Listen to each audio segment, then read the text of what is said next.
Good morning Telangana. నేను సంగప్ప. పత్రికలో వచ్చిన ముఖ్యమైన వార్త చూసినట్టయితే ఈరోజు రాష్ట్ర వ్యాప్తంగా మహిళలు సద్దుల బతుకమ్మ జరుపుకుంటున్నారు. దానికి సంబంధించి బతుకమ్మ ఉత్సవాల ముగింపుకు సంబంధించి హైదరాబాద్లో ట్యాంక్ బండ్పై ప్రభుత్వం భారీ ఏర్పాటు చేస్తుంది.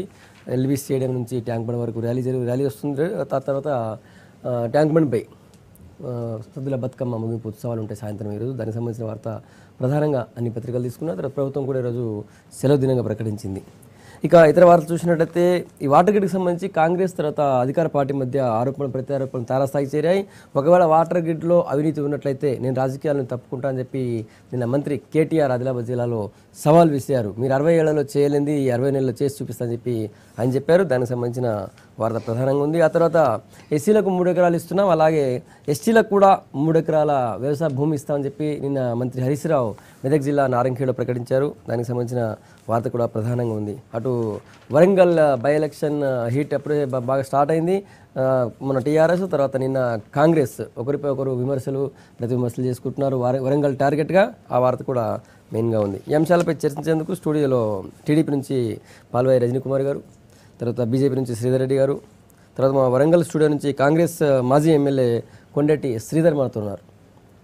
రజనీ గారు, ఈ వాటర్ గ్రిడ్కి సంబంధించి ప్రతిపక్షాలన్నీ కూడా అవినీతి ఉంది, 1000 కోట్లు పెట్టారు, కేవలం ఆంధ్ర కాంట్రాక్ట్కి ఇచ్చే రకరకాల విమర్శలు చేస్తున్నారు. నేను కేటీఆర్ చెప్పారు, నా శాఖలో నిర్వహిస్తున్నటువంటి ఈ ప్రతిష్టాత్మకంగా తీసుకున్నటువంటి ఈ వాటర్ గ్రిడ్లో చిన్న అవినీతి నిరూపించిన నేను దేనికంటే దానికి సిద్ధం, ముఖ్యంగా రాజీనామా చేస్తాను, నాపై విమర్శ చేసే వాళ్ళందరూ కూడా తప్పుకుంటారా రాజకీయాల నుంచి అడిగారు. ముందుగా V6 ఛానల్ ద్వారా బతుకమ్మ శుభాకాంక్షలు మహిళలందరికీ.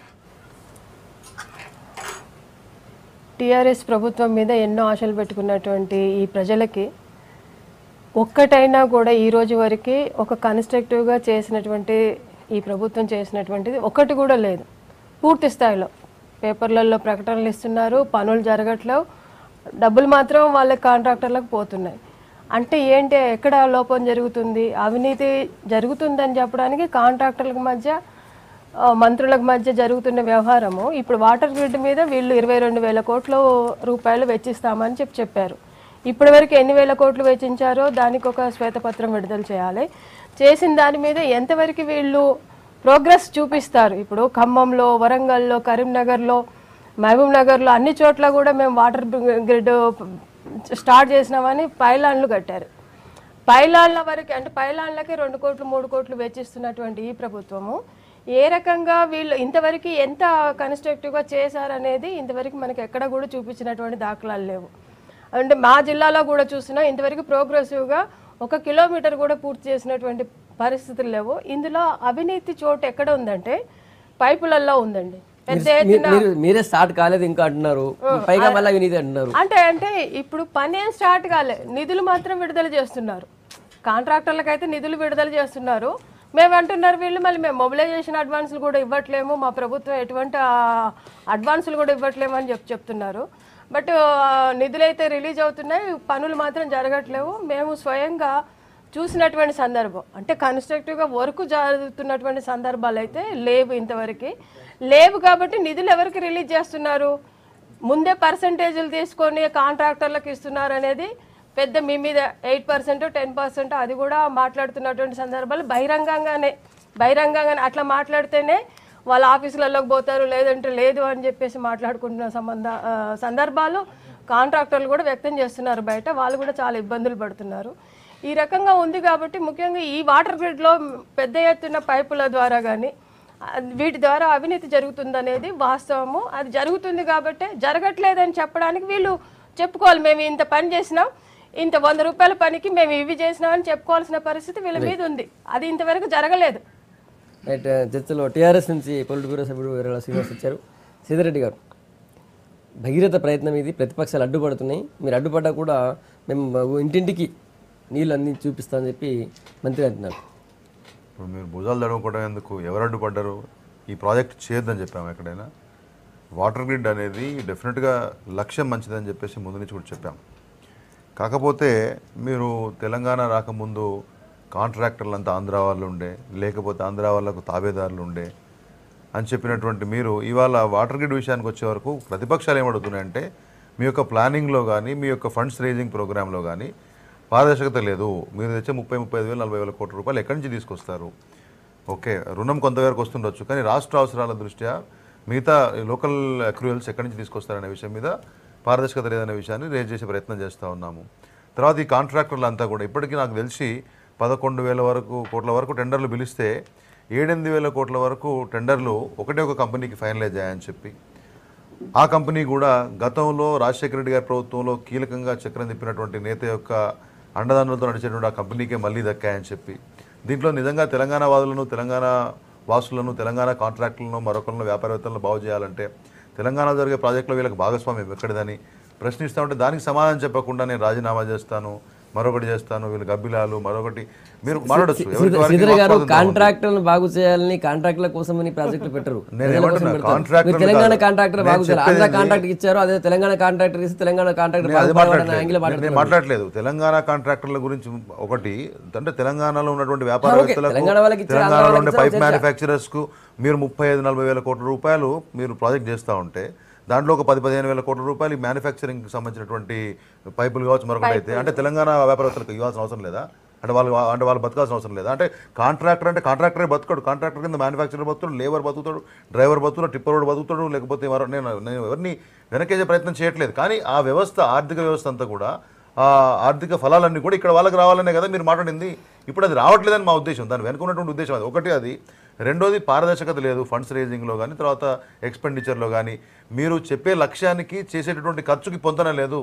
దానికి 10-15 వేల కోట్ల రూపాయలు సమగ్రమైన డిజైన్ రూపొందించవచ్చు. ఇప్పటికే చాలా గ్రామాల్లో తాగునీరు లేకుండా మొత్తానికే ఎండిపోవట్లేదు కదా, ఎవరం కూడా దానికోసమే చచ్చిపోయే పరిస్థితులు లేవు కదా.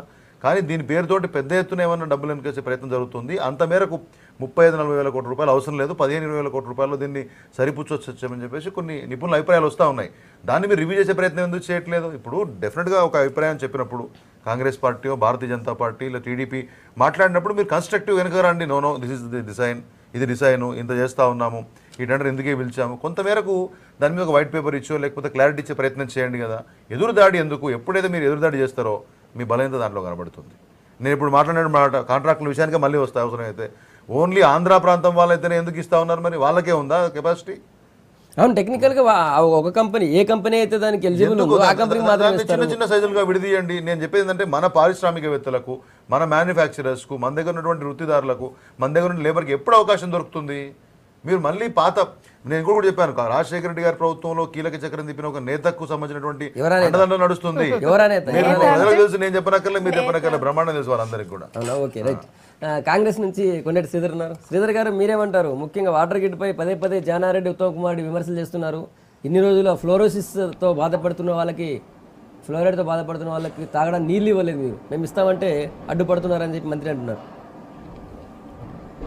ముందుగా V6 సంస్థ వారికి, తెలంగాణ రాష్ట్ర ప్రజలకు మొదటిసారిగా మరి ఈ లైవ్కు పిలిచిన V6 యాజమాన్యానికి, తెలంగాణ రాష్ట్ర ప్రజలకు బతుకమ్మ దసరా శుభాకాంక్షలు తెలియజేస్తూ, ఇది నిజానికి ఇప్పుడు శ్రీధర్ రెడ్డి గారు మాట్లాడేందుకు నేను ఏకీభావిస్తున్నాను. ఎందుకంటే గత 60 ఏళ్ల నుండి తెలంగాణ రాష్ట్ర ప్రజల యొక్క రక్తాన్ని పీల్చి సాగుతున్నారు సీమాంధ్ర నాయకులను. గతంలో అందరూ అనుకున్నాము తెలంగాణ రాష్ట్ర సమస్యలు పరిష్కరించి తెలంగాణ రాష్ట్రం ఇచ్చాము. ఇందులో వాటర్ గ్రిడ్ ప్రకారం మీరు ఎన్నికల్లో పెట్టిన మేనిఫెస్టోలో పథకాలను పక్కన పెట్టి కేవలం ఇప్పుడు శ్రీధర్ రెడ్డి గారు అన్నాడు ప్రతి గ్రామంలో మరి వాటర్ మరి మినీ పొలరీ వాటర్ ఒక ట్యాంకులు పెట్టుకున్నాం. అంటే ఇప్పటికీ గ్రామంలో ఒక డీపులర్ వాటర్ సంబంధించిన ప్రతి కాన్ఫరెన్స్లో ఉన్నది. తర్వాత గ్రామంలో వాటర్ ట్యాంక్ పాల వికాస్ ద్వారా కూడా పెట్టుకున్నారు. కానీ మీరు ఏదైతే ప్రజలకు ఇచ్చిన వాగ్దానాలు మర్చిపెట్టి మీ యొక్క సొంత లాభం కొరకు మళ్ళీ ఏదైతే సీమాంధ్ర పాలకుల చేతులకు పోయే విధంగా మీరు ఇచ్చిన ఈ 35,000 కోట్ల ప్రాజెక్టు మళ్ళీ వాళ్ళతో ఉపయోగించారు. మరి అన్నట్టు ఇక్కడ లేరా కాంట్రాక్టర్, లేరా కాంట్రాక్టర్ల కింద పనిచేసే వ్యక్తులు, లేరా జనం? ఇక్కడ తెలంగాణ ప్రాంత ప్రజలు మరి ఈ యొక్క వాటర్ గ్రిడ్ పథకం కింద వారు సవిచూడకూడదా? అంటే మీరు ఇప్పటికి కూడా ఏదైతే ఇచ్చారో, ఇప్పుడు వారు అన్నట్టు ప్రతిపక్షాలు ప్రజలకు జరిగే అన్యాయాన్ని ఎదిరించే అడగాల్సిన బాధ్యత ప్రతి ప్రతిపక్షానికి ఉంటుంది. శ్రీధర్ గారు మీ అభ్యంతరం అంతా కాంట్రాక్ట్ ఆంధ్ర కాంట్రాక్టర్కి పోయిందనా లేకపోతే ఆ ప్రాజెక్ట్ మీద మీ అభ్యంతరమా, ప్రాజెక్టు అవినీతి ఉందనేది మీ అనుమానమా? ప్రాజెక్టు మీద అవినీతి ఉంది, అది ఇంత త్వరగా ప్రత్యేకంగా దీన్ని ఎమర్జెన్సీ పట్టవలసిన పని, దీనికన్నా ఇంకా సమస్యలు ఉన్నాయి ప్రజలకు, కానీ దీని మీదే మీరు ప్రత్యేకంగా దృష్టి పెట్టి ఎందుకు తీసుకుంటున్నారని. ఇప్పుడు రైతులు ఉన్నారు, రైతు సమస్య తీసుకోండి, ఇది కొద్దిగా 35,000 కోట్లు పెట్టావు, దీంట్లో ఇంకా ఆయన మరి వన్ టైం సెటిల్మెంట్ ఉంటున్నాము, ఇంకో 10,000 కోట్లు అంటే 8,000 కోట్లు అయితే సరిపోతాయి అంటారు. రోజు రైతులు తెల్లారులైతే పేపర్లో ఏ రాష్ట్రం నుంచి కానీ ఏ జిల్లా నుంచి కానీ ఏ గ్రామం నుంచి కానీ చూస్తూనే ఉన్నాం. కానీ అత్యవసరం ఉన్నదాన్ని పక్కన పెట్టుకొని ఎప్పటికో కావాలి మేము 3 ఏళ్లలో మళ్ళీ నీరు ఇస్తేనే వచ్చి ఓటు అడుగుతాం అనేది ప్రజలు అడుగుతున్నారా? రైట్, ప్రజలకు అవసరం ఉన్నదాన్ని ఓకే ఓకే శ్రీధర్ గారు మళ్ళీ వస్తాం. ఒక్క నిమిషం, ఎర్రల శ్రీనివాస్ గారు చెప్పాలి. కావాలి ఇన్ని రోజులు ఆంధ్ర కాంట్రాక్ట్ను విమర్శించిన వాళ్ళము మళ్ళీ ఆంధ్ర కాంట్రాక్ట్ను కట్టబెట్టడం కోసం ప్రాజెక్ట్ చేశారని. ఒక విషయం గుర్తుపెట్టుకోవాలి, కాంగ్రెస్ పార్టీ ఆ విషయం గురించి మాట్లాడే నైతిక హక్కు లేదు మొదటిసారిగా.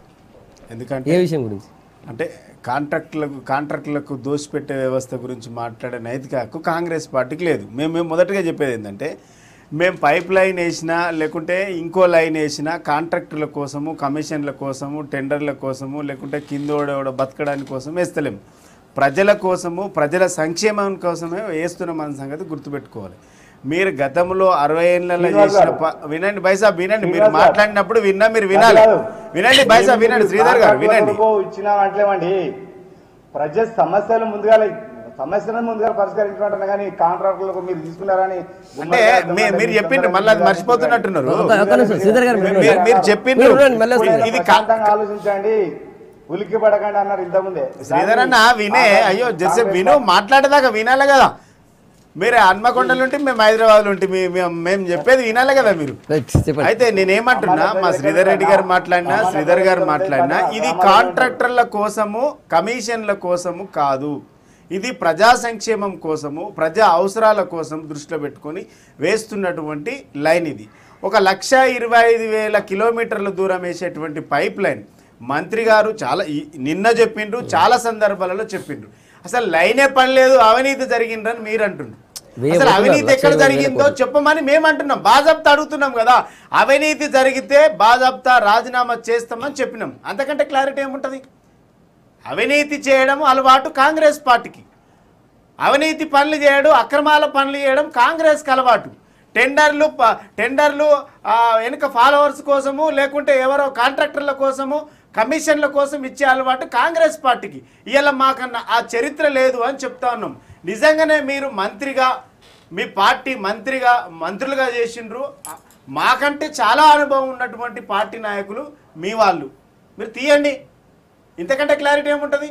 కానీ ప్రతిపక్ష పార్టీలో ఉన్నాము, ఏది పడితే అది విమర్శిస్తే నడుస్తుంది అంటే ప్రజలు చూస్తూ ఉన్నారు. దాన్ని నిరూపించండి. ఎక్కడైతే మేము చేసినామో, అవినీతి చేసినామో, ఎవరికైతే ఇచ్చుకున్నామో నిరూపించండి. రైట్ టు ఇన్ఫర్మేషన్ యాక్ట్ ఉంది కదా, తెచ్చుకోండి. ఇలా ఏంది ఇరిగేషన్ డిపార్ట్మెంట్లో కూడా జరిగిందని చెప్పిండ్రు, మరి ఇప్పటి వరకు నిరూపించలేకపోయినరు. ఇలా వాటర్ గిరిలో జరిగిందని చెప్తుండ్రు.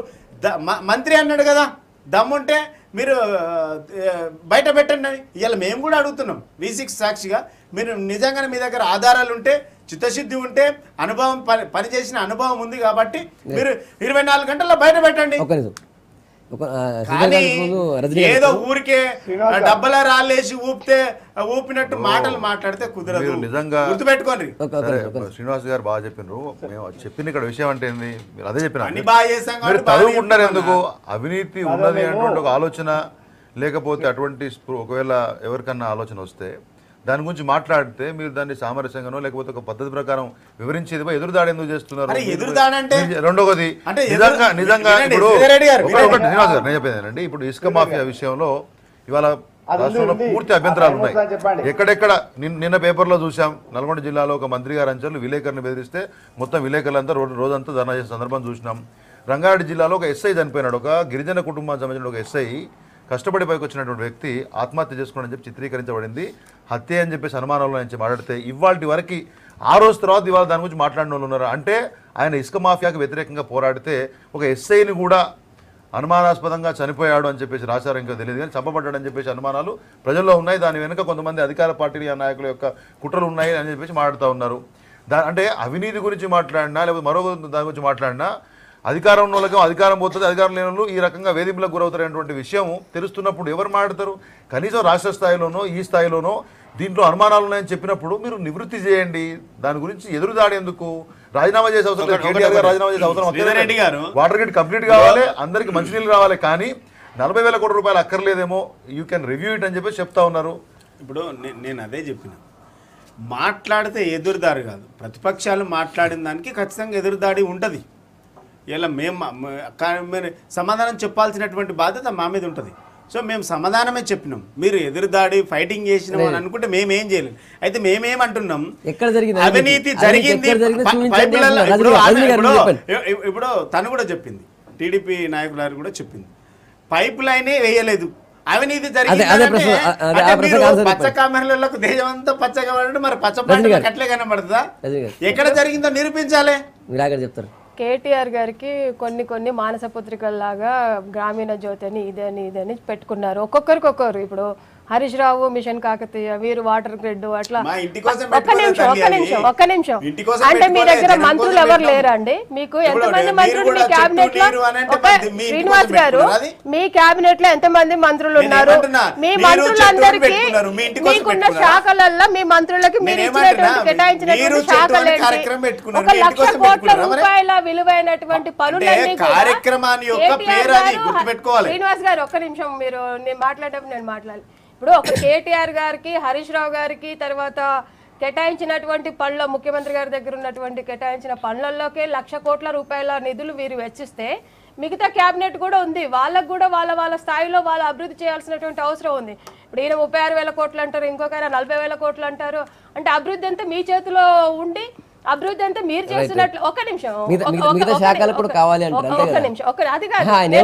అవినీతి అంటున్నారు, ఇప్పటిదాకా పైప్ లైన్ లేదు మీరే అంటున్నారు, మళ్ళీ ఎక్కడ నేను అంటున్నాను, నేను అవినీతి ఎక్కడ జరిగింది అనేది. ఇప్పుడు వాటర్ గ్రిడ్ అనేది ఏదో ఒక కేటీఆర్ గారు మొట్టమొదటిగా తీసుకొచ్చినటువంటి పథకం కాదు, గతంలో లేనివి కాదు. వాటర్ గ్రిడ్ అయితే వాళ్ళది, అంటే గతంలో ఉన్నటువంటి ప్రాజెక్టులనే కొనసాగింపుగా జరుగుతున్నటువంటిదే తప్ప కొత్తగా ఏదో ఇప్పుడు వాటర్ గ్రిడ్ అనేది ఇప్పుడు పైప్ లైన్లు కొత్తగా వేస్తున్నారండి. తెలంగాణ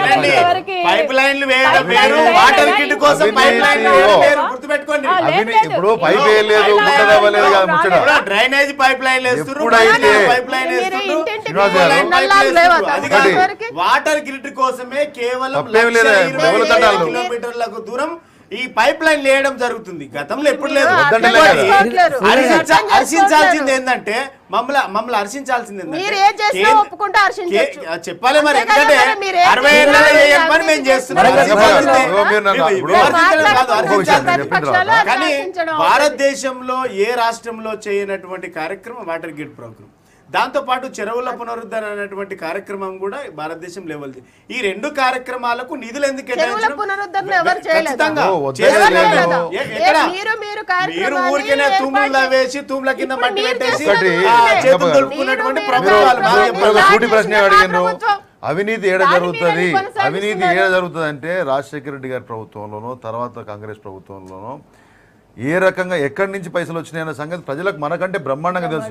నేను అందుకే my first point was how come the old, గతంలోనే ఆరోపణలు ఎదుర్కొన్నటువంటి ఒక మెగా సంస్థకి ఎట్లయితే, ఒక పెద్ద సంస్థ, నా ఉద్దేశం మెగా అంటే పెద్ద సంస్థ, ఆ పెద్ద సంస్థకే ఇచ్చినప్పుడు ఆటోమేటిక్ ఈ స్టార్టింగ్ ఆడనే అవుతుంది అంటున్నాను నేను. అక్కడికి వెళ్ళే ప్రారంభం మొదలైద్దనే ఉద్దేశంతో చెప్పిన తప్పితే నాకేం వేరే ఆలోచన కాదు. ఇప్పుడు ఈ వాటర్ గ్రిడ్ మీద చర్చ జరుగుతుంది, అవినీతి ఉందా లేదా, అవినీతి జరిగితే నిరూపించమని చెప్పి గవర్నమెంట్ అంటుంది. అవినీతి కింద ఫస్ట్ టెండర్ ప్రాసెస్ నుంచి స్టార్ట్ అయింది ప్రతి విపక్షాలు అంటున్నాయి. ఈ ఇష్యూపై మాట్లాడేందుకు సీనియర్ పొలిటీషియన్ తెలంగాణ బచావో సమితి నుంచి నాగం జనార్దన్ వచ్చారు, మిషన్ తెలంగాణ నుంచి. నాగం గారు, గుడ్ మార్నింగ్. ఏంటి వాటర్ గ్రిడ్ ఇష్యూ ఏంది, మీరేమంటారు, మీరు ఎట్లా చూస్తున్నారు? గుడ్ మార్నింగ్ సంగప్ప గారు. అక్కడ మా శ్రీనివాస్ ఉన్నాడు, అత్యుత్తమమైన యువకుడు ఉన్నాడు, మిగిలిన మిత్రులందరికీ వెరీ గుడ్ మార్నింగ్, నమస్తే. ఏం లేదు తమ్ముడు, కొద్దిగా విషయం తెలుసుకొని మాట్లాడాలి తమ్ముడు. ఇప్పుడు మీకేమో నేను ఒకటి చెప్తున్నాను. ఇప్పుడు వరంగల్, నర్సంపేటకు, డోర్నకల్కు, మహబూబాబాద్ కు నీళ్లు ఆడికెళ్ళి తీసుకుపోతున్నారు తెచ్చుకొని తమ్ముడు. పైపులు ఆడికెళ్ళి వేస్తున్నారంటే పాలేరు చెరువు సూర్యాపేట నుండి ఖమ్మం వస్తుంటే మధ్యన ఖమ్మానికి 30 కిలోమీటర్ల దూరంలో ఉంటే పాలేరు చెరువుకి వెళ్ళి నర్సంపేట తీసుకొని పోతున్నారు నీళ్లు. 17 మండలాలు అంటే వరంగల్లో ఒక్క మండలం ఈ ఖమ్మంలో సప్లై చేస్తున్నారు. దాని విలువ 996.8 crores అంటే దాదాపు 1000 కోట్లు. యాక్చువల్ గా ఇంత దూరము అంటే రీఇంజనీరింగ్ అంటే ఇది రివర్స్ ఇంజనీరింగ్ లో పోతుంది. మళ్ళీ మీదికి ఎక్కిస్తున్నారు. ఇవాళ అక్కడ మనం మొట్టమొదటి ఏమనుకున్నామంటే అక్కడ ఇప్పుడు దేవాదుల నీళ్లు రామప్ప చెరువుకు వస్తున్నాయి. అక్కడికి వెళ్ళి ఈ నర్సంపేట దగ్గర రంగన్న చెరువు అనే దగ్గర వేసి అక్కడ నీటిని పరిశుభ్రత శుద్ధి చేసి వాటర్ ట్రీట్మెంట్ చేసి అక్కడ ఆడికెళ్ళి పాతాల దగ్గర ఒక గుట్ట ఉంది ఎక్కిచ్చేస్తే ఇవన్నీ క్లీన్ మొత్తం 3 కాన్స్టిట్యున్సీలకు పోతాయి. వరంగల్ పోతాయి, ఆ ఖమ్మం కూడా మొత్తం తిన్న వరపు గారికి. ఇది గోదావరి నీళ్ళు పుష్కలంగా ఆడ తీసుకోవచ్చు. డ్రింకింగ్ వాటర్ కి ఇక్కడ ఎవరు అభ్యంతరం చెప్పారు. మీరు ఏం చెప్పాలనుకుంటున్నారు నాగం గారు? మీరు చెప్పాలనుకున్నది ఇప్పుడు 1000 కోట్ల బదులు 200 కోట్ల 250 కోట్ల మొత్తం ఆ 17 మండలాలకు 18 మండలాలకు నీళ్ళు ఇవ్వచ్చు. ఈ 750 కోట్లు పైపుల కంపెనీ వాళ్ళకు లాభం ఎందుకు చేస్తున్నాను టీఆర్ఎస్ ప్రభుత్వం చెప్పాలి. ఇది అవినీతి కాదా అని అడుగుతున్నది. ఎవరి డబ్బు ఇలా 40,000 కోట్ల రూపాయలు ఇలా ఎవడు పే చేయాలి? తెలంగాణలో ఉండే ట్యాక్స్ పేర్సే పే చేయాలి కదా. ఇలా ఇట్లా మొత్తం చాలా ఉన్నాయి. మొత్తం స్టడీ చేసిన టోటల్ గా స్టడీ చేసిన ఒక రోజు బ్లాస్ట్ చేస్తా. ఇంకొక విషయం ఇప్పుడు మిత్రులు మాట్లాడుతున్నారు. ఆడ కాంట్రాక్టర్లు తెలంగాణ కాంట్రాక్టర్లు ఇవాళ చెప్పలేదు, మీ టీవీ ఛానల్ అని చెప్పినాను సంగప్ప గారు. ఆంధ్ర కాంట్రాక్టర్ దగ్గర మోకరిల్లి సబ్ కాంట్రాక్ట్ చేసే పరిస్థితి తీసుకొచ్చిందని. వన్స్ ఫర్ ఆల్ ఇప్పుడు ఈ రాష్ట్రం లోపల తెలంగాణలో ఏ ఒక్క కాంట్రాక్టర్ భవిష్యత్తు లేకుండా చేసి పారేసిన ఘనత ఇవాళ కేసీఆర్ది. ఇవాళ 35,000 కోట్లతోటి పాలమూరు రంగారెడ్డి ఉద్దిపోతున్న పథకాన్ని కూడా 35 ప్యాకేజ్ చేసి ఒక్కరిని తెలంగాణకి ఎలిజిబిలిటీ లేకుండా ఫ్యూచర్ లేకుండా, ఎందుకంటే వాడి ఇప్పుడు ఇంతో 200, 300, 400 ప్యాకేజ్ ఉంటే వాడు చేసుకుంటే వాడు నేషనల్ లెవెల్లో కానీ ఇంటర్నేషనల్ లెవెల్లో కానీ వాడు బిడ్డింగ్ పనికొస్తారు. అట్లా కూడా లేకుండా వాళ్ళని నిర్వీర్యం చేసేస్తే మొత్తం తెలంగాణ రాష్ట్రాన్ని నిర్వీర్యం అయిపోయే పరిస్థితి ఉంది సంగప్ప గారు. ఇవాళ ఈ పైపుల కంపెనీలు కూడా ఒక్క వ్యక్తివే. ఇవాళ ఇక్కడ తెలంగాణలో మ్యానుఫ్యాక్చరింగ్ చేసిన పైపులే వాడాలని చెప్పని నిబంధన పెట్టారు. ఎందుకు వేరే దగ్గరికి వెళ్ళి అదే క్వాలిటీ పైపులు పక్క రాష్ట్రంలో ఉంటే తీసుకోకూడదా? ఎక్కడి నిబంధనలు అండి. ఇంకొక విషయం చెప్తానండి, చెప్పి నేను కూడా ఎందుకంటే వాళ్ళని డిస్కషన్ చేసుకొని అందరు విజ్ఞులు ఉన్నారు అక్కడ. ఇంకొక విషయం చెప్తున్నాను. ఇప్పుడు ఈ పైపుల కంపెనీలు ఈ కాంట్రాక్ట్లు పెట్టేటప్పుడు ఏం చేసిందంటే 5,963 కోట్లకు మా ఏలూరు నుంచి మహబూబ్నగర్ జిల్లాకు ప్రాజెక్ట్ అంటే ఇంత పెద్ద ప్యాకేజీలు పెట్టాలండి.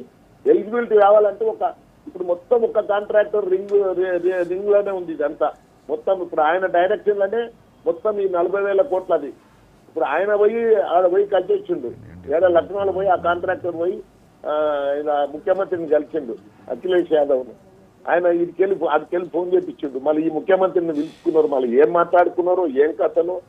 అదే నాగం గారు రాష్ట్రంలో ఉండే ప్రతిపక్షాలకేమో అవినీతి కనిపిస్తుంది, తప్పు కనిపిస్తుంది. వేరే రాష్ట్రాల్లో ఉన్న వాళ్ళకి ఈ ప్రాజెక్ట్ గొప్పతనం కనిపిస్తుంది. అందుకే అక్కడి నుంచి పిలిపించుకొని మాట్లాడుతున్నారు అంటున్నారు. నేను ఒకటి అడుగుతున్నానండి. మనం ఆయన చెప్పింది ఇదే కేటీఆర్ ఏం చెప్పిండు, మేము గుజరాత్ ను ఆదర్శంగా తీసుకొని ఇవాళ మేము గుజరాత్ ను ఆదర్శంగా తీసుకొని ఈ వాటర్ గ్రిడ్ కార్యక్రమం ఇక్కడ చేస్తున్నామని. గుజరాత్ కంటే గొప్ప ప్రాజెక్ట్ మీద అని చెప్పి వాళ్ళు పిలిచారు యూపీ వాళ్ళు. గుజరాత్ లో 100 రూపాయలకు చేస్తే 1000 రూపాయలకు చేస్తే ఇది గొప్ప ప్రాజెక్ట్. ఇప్పుడు ఏ పార్టీ గుజరాత్ లో 100 కోట్లకు అయ్యేది ఇప్పుడు ఈయన 1000 కోట్లకు చేస్తే అది గొప్ప ప్రాజెక్ట్ అంటున్నాను. అట్లా ఇప్పుడు ఇది ఉన్న పరిస్థితి అది నేను చెప్పాను. నాగం గారు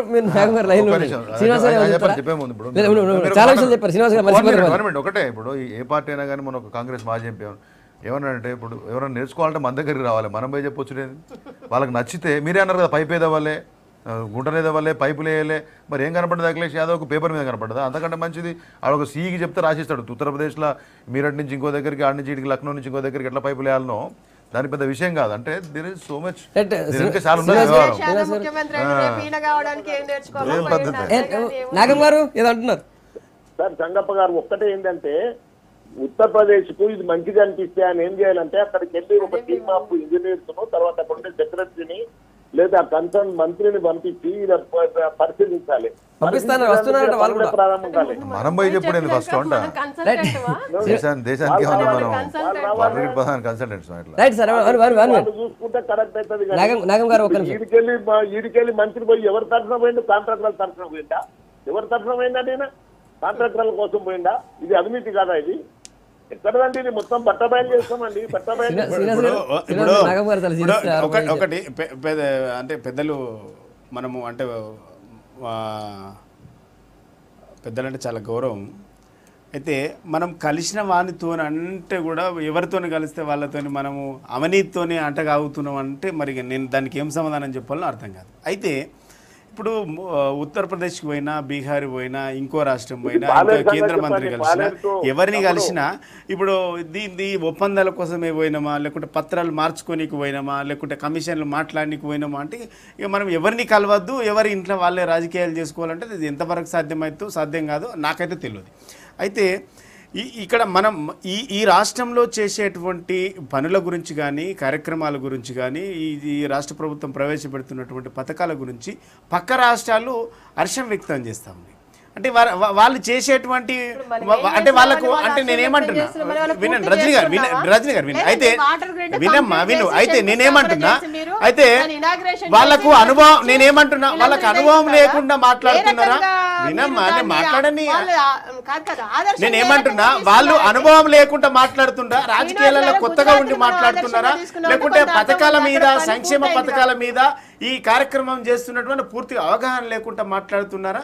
మరి మనం ఒకసారి ఆలోచన చేసుకోవాలి. అయితే ఇవన్నిటి కూడా ప్రవేశపెడుతున్నటువంటి కార్యక్రమాలు, పథకాల గురించి భారతదేశంలో ఉన్నటువంటి నాయకులు, చివరకు మోడీ గారు కూడా చాలా అద్భుతంగా ఉంది అని చెప్పినటువంటి పరిస్థితి కనబడుతుంది. అయితే నేనేమంటున్నా, ఇప్పుడు సార్ వినండి, ఇప్పుడు మన నాగమన్న అన్నట్టు ఒక ఊరి నుంచి ఇంకొక గ్రామానికి సపోజ్ మీ ఆందోళన అక్కడ ఒక మండలం నుంచి ఇంకో మండలం పోవాలంటే 70 కిలోమీటర్లు ఉంటుంది.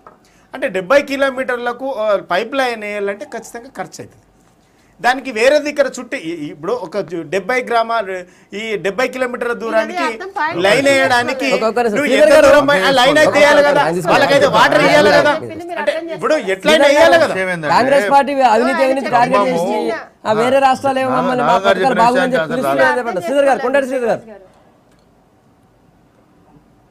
ఇప్పుడు సంగప్ప గారు, నాగం గారు ఒక్క నిమిషం శ్రీధర్ గారు మాట్లాడి మళ్ళీ వస్తుంది. శ్రీధర్ గారు సార్ చెప్పండి సార్, క్లియర్ లేదు. మీకు వినిపిస్తుందా? మీరేమో కాంగ్రెస్ పార్టీ ఏమో మొత్తం అన్ని పథకాలు అవినీతి ఉందని చెప్పి ఆరోపిస్తుంది, కానీ వేరే రాష్ట్రాలు ఏమో ఆ పథకాలు గొప్పగా ఉన్నాయని మమ్మల్ని పిలుస్తున్నారు. యూపీ నుంచి అఖిలేష్ యాదవ్ పిలిపించుకొని మాట్లాడారు, ఎంత గొప్పగా ఉందని చెప్పి పొగిడి పంపించారని చెప్పారు. నేను శ్రీనివాస్ గారికి ఒకటే చెప్తున్నా, ఇప్పుడు వారు చెప్పిన దాంట్లో మిగతా రాష్ట్రాలు హర్షం చెప్తున్నారంటే ఏ పథకం ఉంది సక్సెస్ 100% సక్సెస్ అయిందని హర్షం వ్యక్తం చేస్తున్నారు? ఒక్కటి చెప్పండి, వారు చేసిన దాంట్లో ఏ పథకం, ఆయన హార్ట్ఫుల్గా చెప్పమని చెప్పండి. ఏ పథకం ప్రజల్లోకి నిజంగా కింది స్థాయి కార్యకర్తకు పోయింది, మేము ఇచ్చినాయి? ఇప్పుడే అంటున్నారు 60 ఏళ్ళలో చేయని కాంగ్రెస్ పార్టీ 6 నెలల్లో చేసినాం అంటాండి. ఏంటి చేసింది ఒకటి చెప్పండి. ఆయన ఆత్మహత్య అంత చేసుకొని చెప్పండి. ఈ రోజు వరకు కాంగ్రెస్ పార్టీ చేసినది 105 ఆరోగ్యశ్రీ, 200 పింఛను. శ్రీధర్ అన్న, మీరు 60 ఏళ్లలో చేయని పనులు మేము 5 సంవత్సరాల్లో చేస్తామని చెప్పినాం, కానీ 6 నెలల్లో చేసిన పని ఎక్కడ చెప్పలేదు. 60 ఏళ్లలో చేయని పని 60 నెలలలో చేసి చూపిస్తామని చెప్పినాం. అయితే ఇంకోటి శ్రీధర్ గారు అన్న పాయింట్కి నేను మాట్లాడతా. మీ 200 రూపాయల పింఛను 1000 రూపాయలు ఇస్తున్నాం. మీరు 28 లక్షల మందికి లబ్ధిదారులకి 38 లక్షలకు 1000 రూపాయలకు పింఛను ఇచ్చారు. ఇది వ్యత్యాసం. నేను ఏమంటున్నా, ఎస్కేప్ కాదు, 28 లక్షల మందికి మేము 39 లక్షల మందికి 1000 రూపాయలు ఇచ్చినాం. ఇది తేడా. పక్క రాష్ట్రాల గురించి రూపాయలు ఇచ్చినాం మేము. చెప్పేది ఖమ్మంకి వెళ్ళి పాలేరు నుంచి ఏం చేయలేదు అంటే చేసి చూపించిన ఇప్పుడు మీరు సమాచార హక్కు చట్టాన్ని తీసుకొని మమ్మల్ని మా పనితనాన్ని పాకాల పక్కన ప్రశ్నించారు. జర ముందుకు పోతే గోదావరి వస్తుంది. మీరు పాలేరు నుంచి ఒక్క శ్రీధర్ గారు పాలేరు నుంచి ఎండకు వచ్చి 70-80 కిలోమీటర్లు ఇచ్చే అవసరం ఉన్నది. అక్కడనే అసలు విషయం అంతా అక్కడ దాగి ఉన్నది.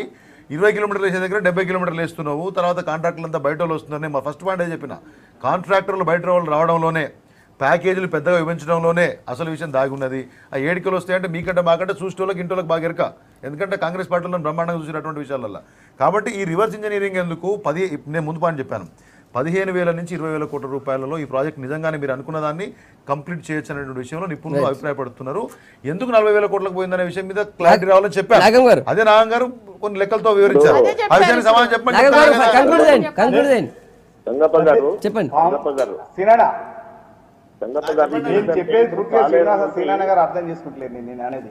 శ్రీధర్ గారు ఒక్క నిమిషం పోవాలంటే ఇది పంపింగ్ చేయాల్సి వస్తుంది నర్సంపేట. అక్కడ మీరు రామప్ప గోదావరికి వెళ్ళి పంపింగ్ చేసినా రామప్ప కానుంటి రంగన చెరువు కానుంటి పాకాల కాడికి మొత్తం గ్రావిటీ మీద వాడతారు. మొత్తం ఒక్కసారి తెస్తూ ఆడ పాకాల కొండ మీదకి ఎక్కిచ్చేస్తే అసలు ఇంకా ఏమి ఇబ్బంది లేకుండా సక్సెస్ఫుల్ గా నడిచేది ఉంది. మీరు ఆలోచించండి, 250 కోట్లతో అయిపోయేది 1000 కోట్లు ఎందుకు ఖర్చు పెడతారు? 750 కోట్లు అంటే నేను ఒక్కటే చెప్తున్నాను, ఇప్పటికి కూడా 10,000 కోట్లు ఇవ్వండి. మీరు 100 లీటర్లు అన్నారు కదా, ఖచ్చితంగా 10,000 కోట్లతో 100 లీటర్లు ఇవ్వచ్చు. ఇప్పుడు 45 దాదాపు 85% ప్రజలకు ఇవాళ 45 లీటర్లు పర్ అంటే హెడ్ ఇవాళ ముడుతుంది. అటువంటిది ఇవాళ మనము పూర్తిగా 100 లీటర్ల పేరు మీద 40,000 కోట్లు ఖర్చు పెట్టాల్సిన అవసరం లేదు. ఇదే అవినీతి. దీనికి పైపుల కంపెనీలోను కాంట్రాక్టర్లకు లబ్ధి చేకూరేందుకే ఈ వాటర్ గ్రిడ్. ఇవాళ ప్రజలు నీళ్ళు లెక్క చేస్తలేరు, ఇవాళ ప్రజలు కరువుతో చేస్తున్నారు, దాన్ని పట్టించుకోరు. ఇవాళ ప్రజలు ఇవాళ ఇబ్బందులు అయి చేస్తున్నారు, దాన్ని పట్టించుకోరు. ఆత్మగౌరవం దెబ్బతిన్నది, దాన్ని పట్టించుకోరు. ఇవాళ ఎందుకండి ఇది వీళ్ళు ఈ వాటర్ ఎవరు అడిగిందండి వీళ్ళను? చెప్తున్నా మళ్ళా ఇంట్లోకేమో డబ్బులు ఇయ్యారు. 40,000 కోట్లు. నాగం గారు వేరే ఇష్యూస్ మళ్ళీ మాట్లాడదాం ఒకసారి. సరే, పాకాల నుంచి నర్సంపేట నుంచి 50 కిలోమీటర్ల వరకు ఈ నర్సంపేట కాన్స్టిట్యూన్సీకి సంబంధించి ఒక మండలం ఉంటుంది. సో అక్కడికి వెళ్ళి పాలేరు నువ్వు తీసుకుంటే పాలేరుతో పాటు అక్కడ గ్రామాలతో పాటు మిగిలిన గ్రామాలు కూడా కవర్ అయితే వినండి. నర్సంపేట నుంచి ఇంకా ఫారెస్ట్ దాటిన తర్వాత 45 కిలోమీటర్ దాటిన తర్వాత మండలం ఉంటుంది. ములుగు టచ్ అవుతుంది. అట్లా అన్నిటికి వదిలేసి కేవలం 50 కిలోమీటర్లు ఇక్కడికి వెళ్ళిపోయే బదులు అక్కడికి 70 కిలోమీటర్లు వస్తే వినండి, 4 మండలాలు గ్రామాలు టచ్ అవుతాయి. 4 మండలాలు టచ్